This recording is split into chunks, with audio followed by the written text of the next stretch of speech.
গোপীর ভজন বিশ্বজাগরণ হবে না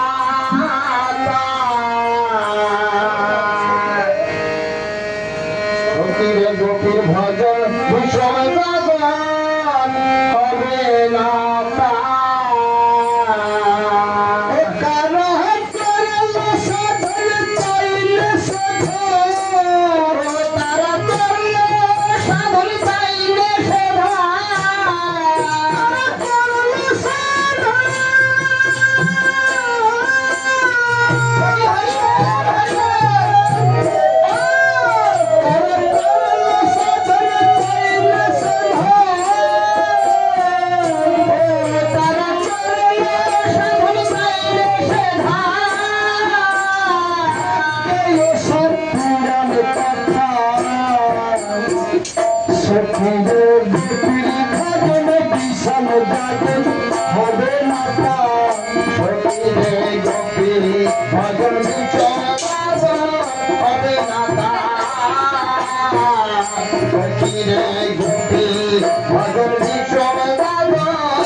সমান কথা ফকিরে ধরেছে তারি কাছে বলছে আপন দুঃখের কথা তারে যে ধরেছে তারি কাছে বলছে আপন দুঃখের কথা তারে যে ধরেছে তারি কাছে বলছে আপন দুঃখের কথা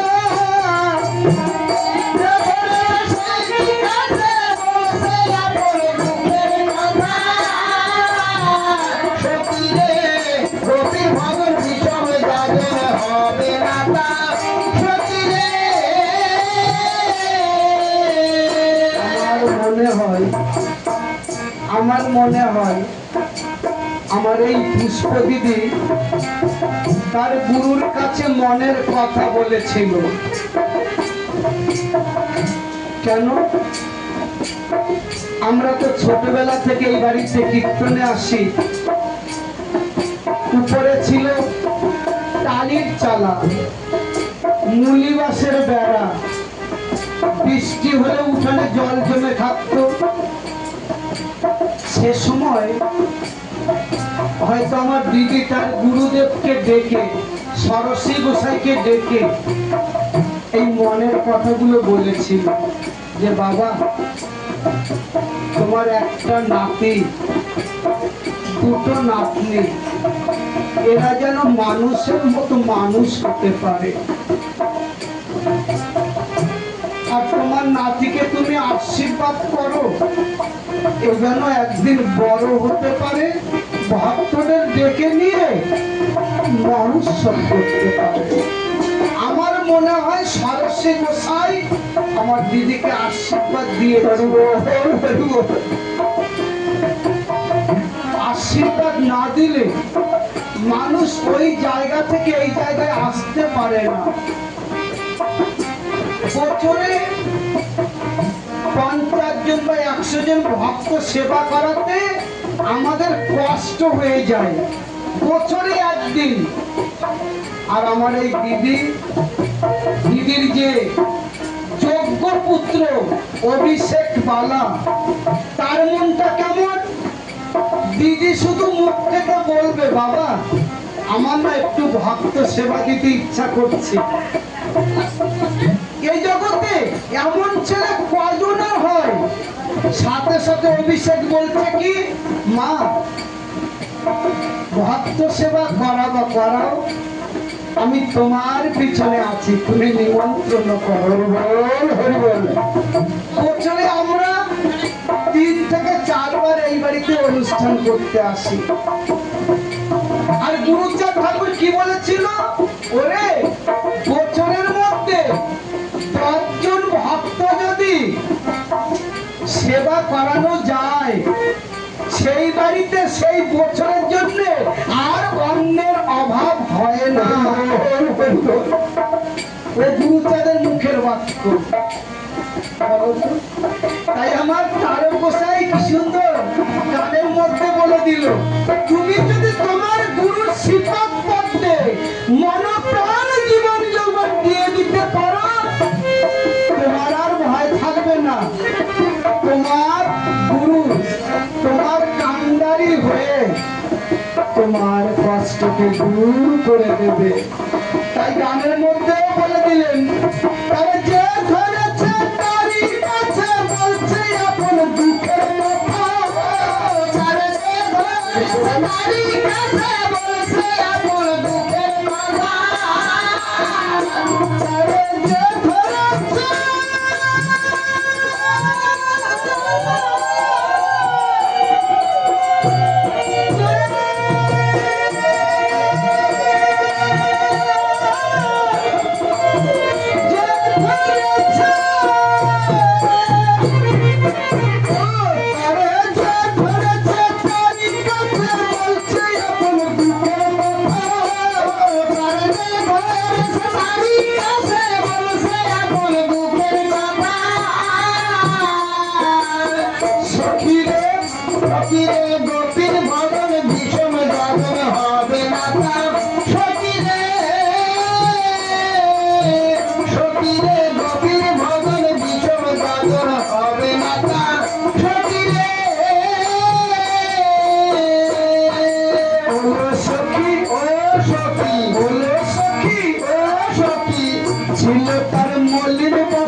আমার সাগর ভজন তুলসীলতা দিল তারে সব বিশাল আমার সাগর ভজন তুলসীলতা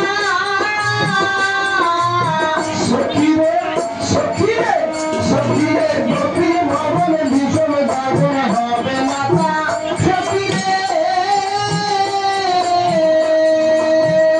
যেমন চাচকে চাচকি চাচকে চাচকি নবঘন জলের ভক্তি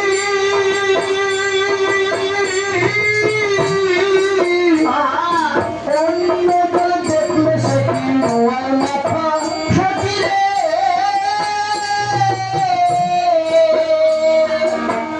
যেমন চাচকে চাচকি নবঘন জলের ভক্তি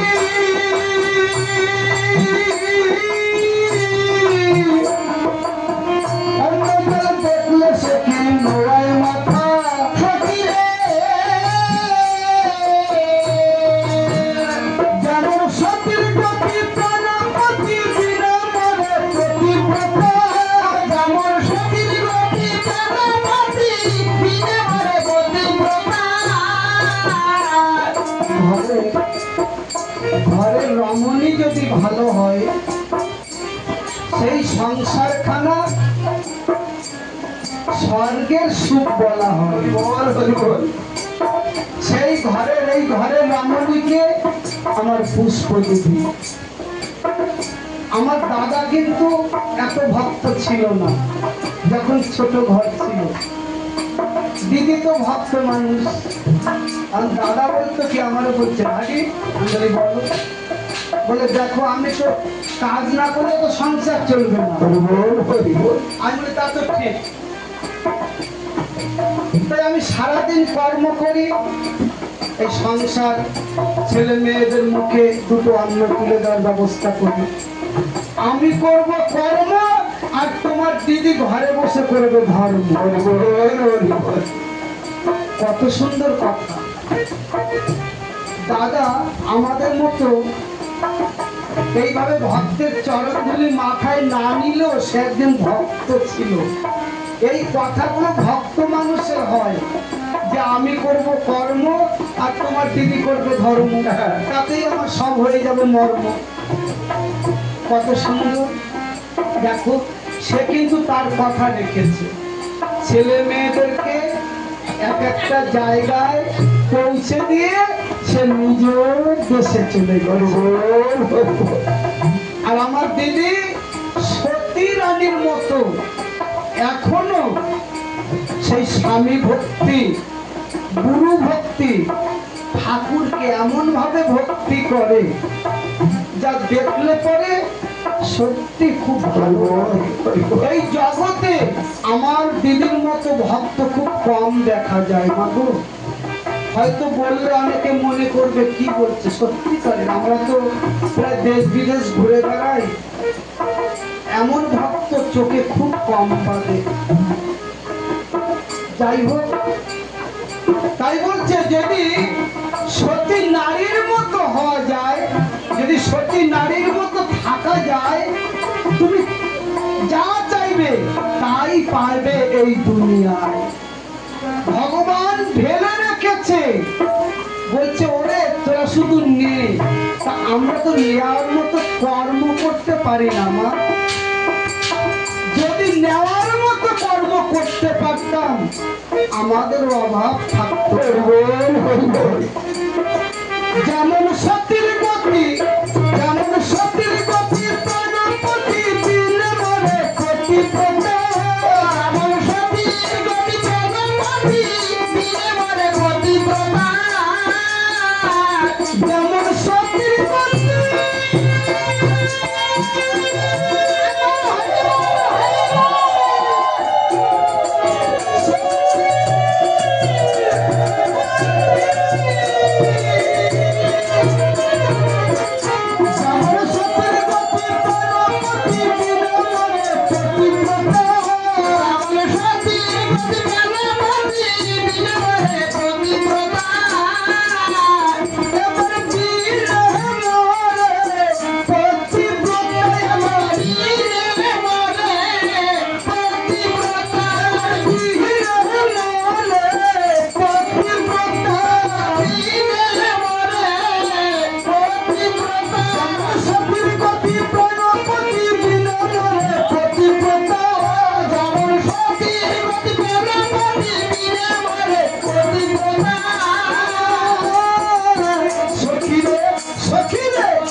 হলো সখী ও সখী, হলো সখী ও সখী, সে মানুষ কোন মানুষ স্বরূপে আছে মিশে,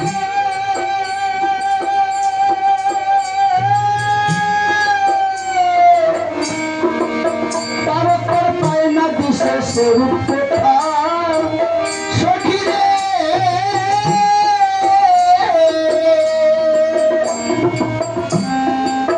যে যেমন করে ভক্তি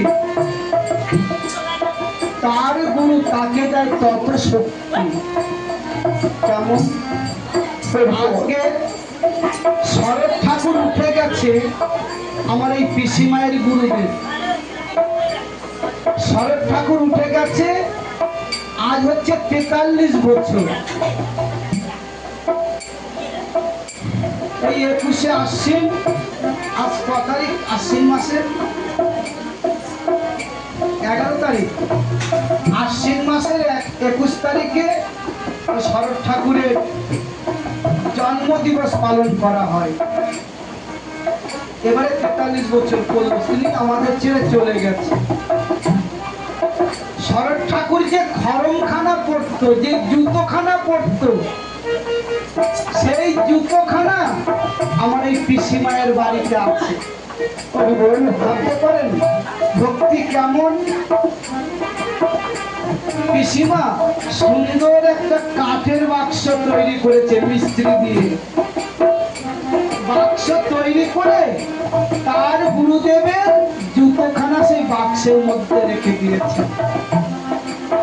সেই জুতো যদি কেউ কপালে ঠাকায় ভর্তি করে এখনো সে বিভিন্ন রোগ থেকে মুক্তি পেতে পারে। আজ আমি যার গান গাইছি কারো কোষের গান, আমার এটা লক্ষ্য দিয়ে শোনো, বুঝতে পারবে। এই তারক গোসাই উঠে গেছে আজ 153 বছর। 153 বছর আগে তারক গোসাই উঠে গেছে, যার গান আমরা গাইছি। এনার নাতি এনার কাছে বলেছিল, দাদু তুমি তো কলকাতায় যাও, তখন বাংলাদেশ, ভারত, পাকিস্তান, মায়ানমার যে বার্মাদেশ বলে, এই সব দেশ মিলে একটা দেশ ছিল। সেই দেশটার নাম কি? তাকে বলা হয় ভারতবর্ষ। বাংলাদেশ, পাকিস্তান, মায়ানমার যাকে বার্মাদেশ বলে, এই সব মিলিয়ে গোটা ভারতবর্ষ ছিল। তখন ভাগাভাগি ছিল না। ওই সময় তারকেশ্বর নাতি বলছে, দাদু তুমি তো কলকাতায় যাও গান করতে, তা আমার জন্য এক জোড়া জুতো নিয়ে আসবে আর একটা ছাতা নিয়ে আসবে। তারকেশ্বর বলেছিল, আচ্ছা দাদু আমি তোকে এনে দেবো। কিন্তু আর দেওয়া হয়নি। তারকেশ্বর আর দিতে পারেনি। তার আগে তারকেশ্বর মারা গেছে।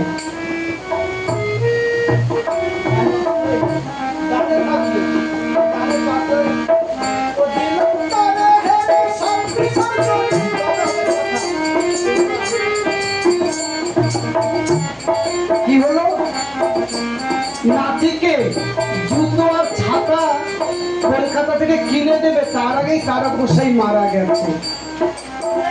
মারা যাওয়ার 3 দিন পরে কলকাতায় আমার সেই তারকেশ্বর এক জোড়া জুতো কিনেছে আর একটা ছাতা কিনেছে। এখন খুঁজে বেড়াচ্ছে। তখন বাংলাদেশের লোক আসতো যেত, খুঁজে বেড়াচ্ছে যে আমার নাতি তো চেয়েছিল, আমি বেঁচে থাকতে দিতে পারিনি, কার কাছে পাঠানো যায়। তারকেশ্বর বাড়ির পাশের গ্রামে, তার নাম ছিল জগদীশ। মরে যাওয়ার 3 দিন পর মা সেই তারকেশ্বর জগদীশকে বলছে, ভাই রে তুই কলকাতায় এসেছিস? বলে হ্যাঁ দাদা। তুমি?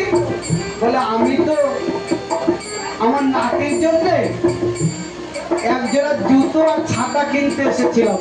এই যে জুতো আর ছাতা, আমার কলকাতায় গান আছে, আমি যেতে পারবো না কয়েকদিনের মধ্যে। জগদীশ ভাই, তুই যদি এই জুতো আর ছাতা নিয়ে আমার বাড়িতে আমার নাতির হাতে একটু দিতিস, খুব ভালো হতো। জগদীশ বলছে আচ্ছা দাদা, দেন আমার কাছে। ছাতা আর জুতো দিয়ে দিল। মরে যাওয়ার 3 দিন পরে, জগদীশ তো জানে না, সে তো কলকাতায় ছিল, জগদীশ ছাতা আর জুতো নিয়ে চলে গেল বাংলাদেশ। তারকেশ্বর বাড়ি ছিল জয়পুরে। জয়পুরে মন্দিরে গিয়ে উপস্থিত সব মায়েরা, শিষ্য ছেলে মেয়েরা তখনও কাঁদছে গুরুদেবের জন্য। তার গুরুদেব তো মারা গেছে, সমাধি করেছে। সমাধি মন্দিরের সামনে ভক্তরা কাঁদছে। জগদীশ বাড়িতে যখন প্রবেশ করছে, তখন দেখছে সবাই হাওয়া করে কাঁদছে। কেন? জগদীশ জিজ্ঞাসা করলো, আমা তোমরা কাঁদছো কেন, কি হয়েছে? বলে কেন, আমাদের গুরুদেব তারকেশ্বর আজকে 3 দিন হয়েছে উঠে গেছে। বলে কি বলো? এই কালকে আমার কাছে এই নাতির জন্য এই দেখো একজোড়া জুতো একটা ছাতা কিনে দিল। তার কলকাতায় গান আছে, তাড়াতাড়ি আসতে পারবে না, আমার কাছে কিনে পাঠিয়ে দিল। এই দেখো। তারা বলে কি বলো? আজকে 3 দিন হয়ে গেছে, সমাধি দেওয়া হয়ে গেছে, এই যে বসার সমাধি। ওই সময় জগদীশ সমাধির উপরে হাওয়ার উপরে কাঁদছে। বলে মানুষ মরে যাবার পরেও তার রূপ ধরে আবার যে দেখা দেয়, এই আমি প্রথম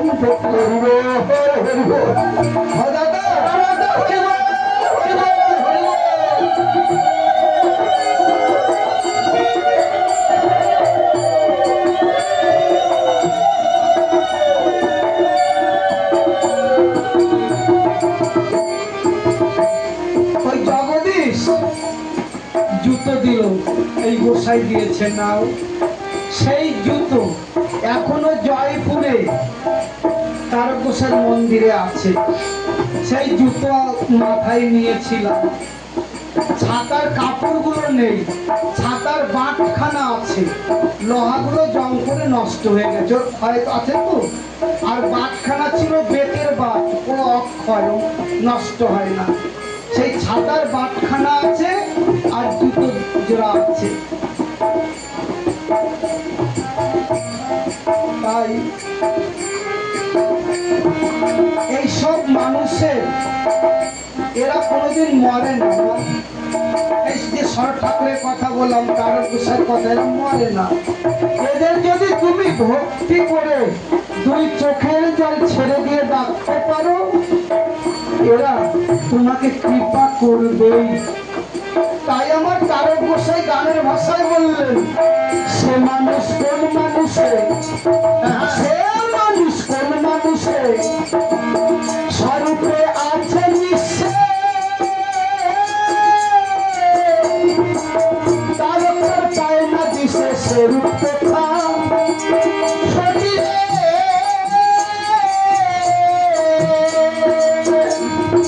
সে মানুষ কোন মানুষে, সে মানুষ কোন মানুষে স্বরূপে আছে বিশ্বে,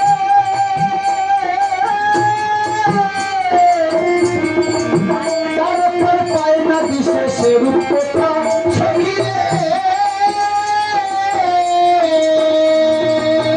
ওই জন্য আমরা সবসময় বলি যে আমার শরৎ ঠাকুর আমার পিসিমার মধ্যে এখনো আছে,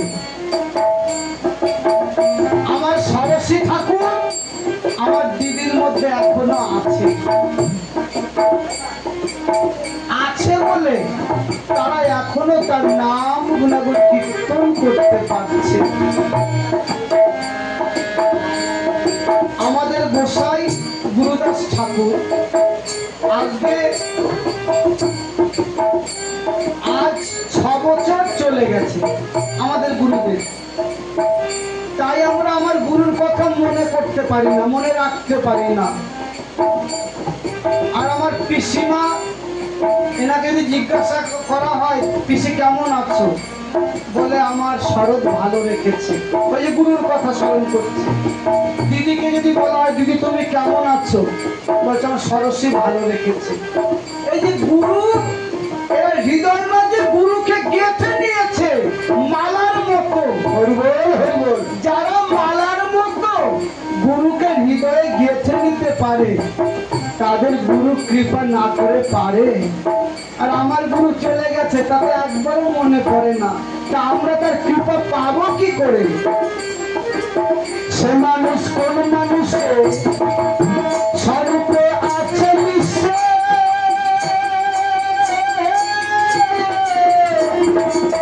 তার চায় না বিশেষ স্বরূপ কোথা